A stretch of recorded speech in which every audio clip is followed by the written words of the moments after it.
Comment expliquez-vous alors le manque des réactions de ce Katumbi qu'on connaissait, l'homme des réseaux, l'homme des entrées, capable de secouer la communauté internationale contre Kabila, à ce Katumbi que vous décrivez aujourd'hui, où il n'y a pas d'organisation. Et comment expliquez-vous le silence de Kabila?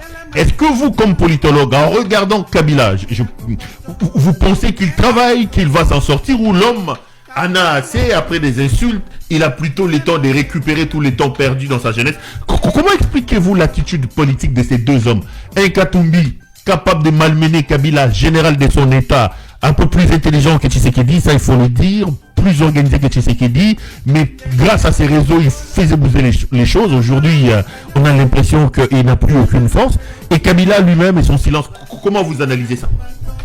Ben justement, c'est ce que je dis. C'est ce que je dis.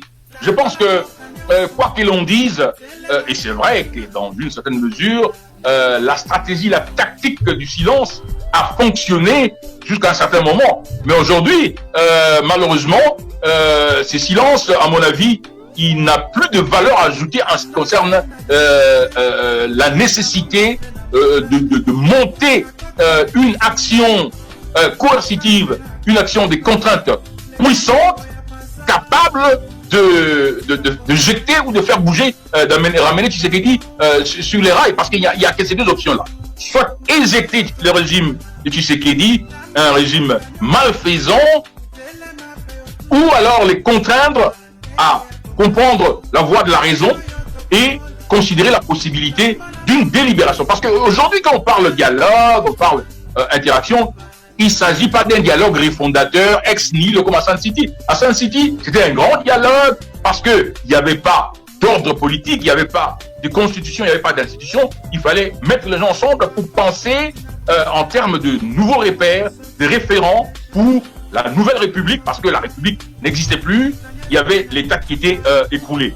Aujourd'hui, il est question simplement d'avoir une délibération qui permet de contraindre M. Tshisekedi à revenir sous les canons, sur l'orthodoxie, la démocratie constitutionnelle, ça veut dire l'exercice du pouvoir en stricte conformité avec la Constitution. Donc, c'est pas, quand on parle aujourd'hui de délibération, c'est pas une délibération réfondatrice, c'est simplement une délibération qui est corrective.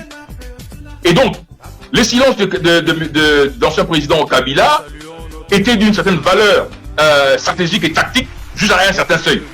Aujourd'hui, quand on commence à parler de changer la Constitution pour laquelle M.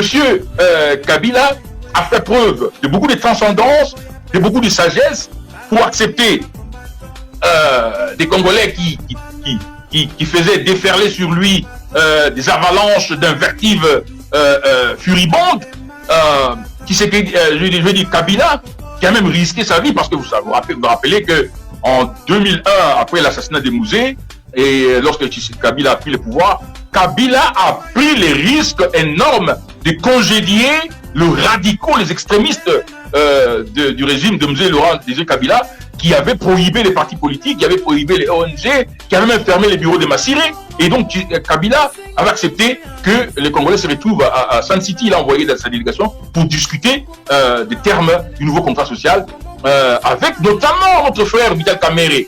Je dis à mon frère Vital Kamerhe, mais Vital Ndeko, tu as risqué ta vie, tu t'es battu, tu as sacrifié beaucoup pour cette constitution, pour ces nouvelles ordres politiques, pour cette troisième république. Tu en es aussi co-architecte. Et voilà, Vital Kamerhe, mon frère, tu es aux Awana l'Assemblée nationale, et par contre, Michel Kamba, Somoboye, par contre, Michel Kamba, le Lengo, il y a son IP Mawar, non, changer constitution, alors que le Koboya m'a payé la constitution. Vous voyez? Donc, je dis que maintenant, il est important que Joseph Kabila change de tactique. J'ai lu l'histoire un peu similaire de Seretse, je crois, Yann Seretse, je crois, l'ancien président du Botswana, qui avait rendu possible l'accession à la présidence de quelqu'un qu'il avait coaché, qui lui avait aidé à devenir président. Et la personne s'est retournée contre, je crois que c'est Seretse, et a voulu l'arrêter. Il a fouillé ici, mais il parle pour donner des repères, pour donner des conseils, pour mobiliser la communauté, à la fois nationale et internationale, sur le voie de la sagesse, le voie de l'intelligence, le voie du respect de l'autre et de la démocratie afin que le pays puisse aller de l'avant. Parce que Joseph Kabila, quoi que l'on dise, il a ce devoir-là. Parce qu'il a été au centre de la dynamique, de la dialectique qui a permis la conception et l'opérationnalisation de cette troisième république. Donc il ne peut pas se taire, éternellement. Ça c'est des 1. Mais Moïse Katumbi, je pense que Moïse Katumbi, maintenant, il a réalisé que le brin de réserve qu'il avait, maintenant il a compris que on en veut à sa vie. Je pense qu'il va changer de modalité, de mode opératoire, parce que c'est grâce à Katumbi que les lobbies, que le département d'État, que le Parlement belge, le Parlement britannique s'étaient mobilisés, même ici dans la SADC, la région de la SADC, pour pouvoir parler à Joseph Kabila, qui d'ailleurs n'avait aucune intention de changer la constitution, mais c'était les mêmes personnes qui sont autour de Joseph Kabila aujourd'hui, les laquais, les vassaux, qui sont dans ce qu'on appellerait l'autozombification, pour utiliser le terme de, c'est pas mon terme, mais on va encore dire, voilà, c'est pas mon terme, c'est pas mon concept, c'est l'expression de Kamana. Je pense que l'un des plus grands philosophes et théologiens congolais contemporains. D'ailleurs, aujourd'hui, on n'a plus même des théologiens, je veux dire, les théologiens de l'évangile de la justice et de la libération. Et donc, ce sont les mêmes gens-là qui avaient tenté de convaincre Kabila changement de la constitution ou inanition de la nation. C'est les mêmes individus qui, en dépit du fait qu'à l'auditoire, c'est des savants, mais sur le plan politique, ils sont auto-zombifiés, auto-imbécilisés. C'est les mêmes gens qui sont en train d'exploiter aussi la propension ou la disposition égo-narcissique de M. Tshisekedi. Vous savez, malheureusement en Afrique, et encore moins en RDC, en Afrique, il n'y a aucun centre d'études présidentielles. Aux États-Unis, plusieurs universités organisent des centres, on appelle ça les Center for Presidential Studies. Il y a même des revues scientifiques d'études de presidency, la présidence comme institution. Et là-dedans, dans ces champs-là, il y a deux grandes théories matricielles. La théorie de James Barber, the presidential character, les caractères du président. Et il y a la théorie de Burke, de institutional presidency. Il y a deux grandes théories. Il y a d'une part, toute présidence, toute institution présidentielle au monde fonctionne, avec le caractère du président, et le cadre institutionnel et les cadres légal ou institutionnel. Lorsque le président est porteur des pulsions libidineuses ou érotiques, des pulsions égotistes, des pulsions narcissiques, des pulsions qu'on appelle des pulsions thanatos, ça veut dire la pulsion de la mort de l'autre. La mort de l'autre qui n'est pas nécessairement la mort physique, mais qui est d'abord la mort par les injures, par la destruction de sa personnalité. Lorsqu'un président étale de telles propensions, de telles prédispositions, les contextes constitutionnels ou les contextes institutionnels ne jouent plus. C'est pourquoi Tshisekedi, depuis le début, il ne fait que violer la Constitution. Rappelez-vous, il a même violé la Constitution avec injure sur la personne du Premier ministre Ilunga Kamba. Tshisekedi est assis avec ses amis, ils conçoivent d'envoyer le vieux Ilunga Kamba dans une mission fictive au Katanga afin de rester concocter la nomination des généraux et de membres de la Cour constitutionnelle sans passer par les conseils de la magistrature, les conseils supérieurs de la magistrature, sans passer par les conseils de la défense, sans suivre la procédure qui est dans l'article 82 de la Constitution qui dit que pour nommer les généraux et certains officiels, il faut que les dossiers passent d'abord par les conseils des ministres, que les conseils des ministres prennent une décision et que cette décision soit coulée en termes de décret présidentiel. Donc, la personnalité de Tshisekedi, je ne dis pas qu'il est diabolique, je ne dis pas qu'il est satanique, mais je dis simplement que Tshisekedi, par sa trajectoire en tant qu'humain, par le microcosme politique dans lequel il a vécu, le microcosme moboutiste, n'oubliez pas que Tshisekedi, il est né dans le moboutisme.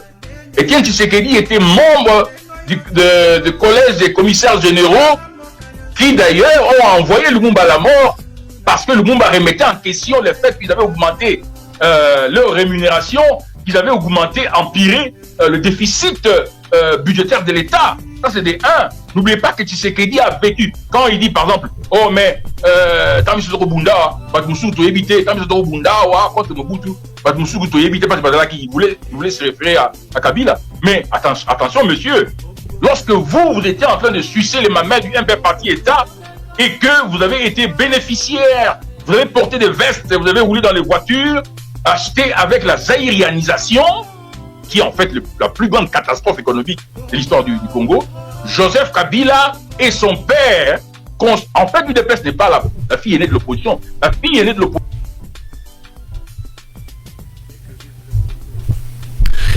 On va essayer de retrouver, on va tenter de retrouver. Le Conseil national de libération, même le marque de se battre contre Mobutu. Donc, pendant que Joseph Kabila et son père acceptaient les sacrifices pour combattre Mobutu, Tshisekedi et porte l'ADN du MPR Parti État.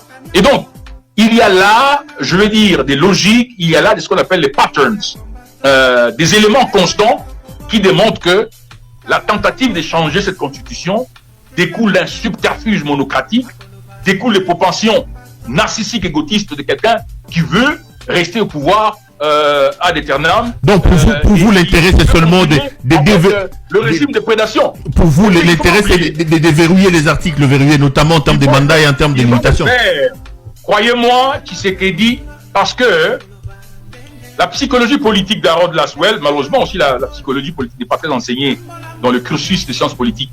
Le jour où la résistance va se remodeler et changer les choses au pays, il faudra revoir le cursus des sciences politiques parce qu'il y a beaucoup de choses qui manquent. C'est aussi la déficience de la science politique qui est enseignée dans les milieux francophones. Et dans les milieux, dans les universités anglophones, on enseigne la psychologie politique.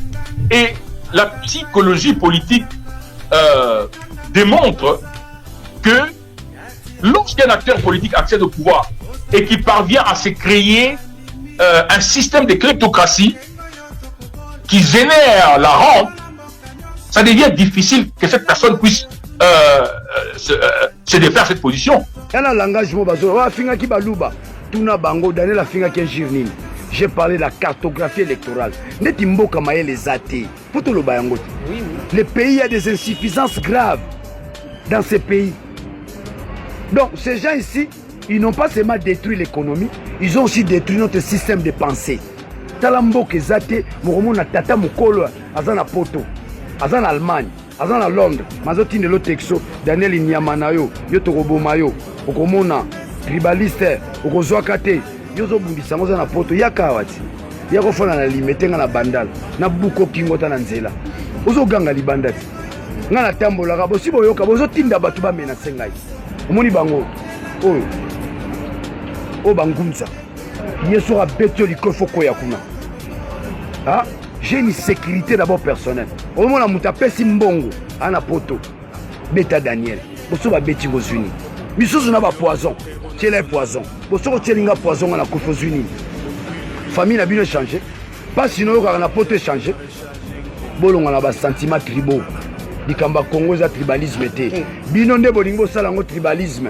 Ba Congo, Balou, Bate. Place où échouer les animes. Ngane Nazawa. J'ai le sang kassaye. J'ai le sang kassaye.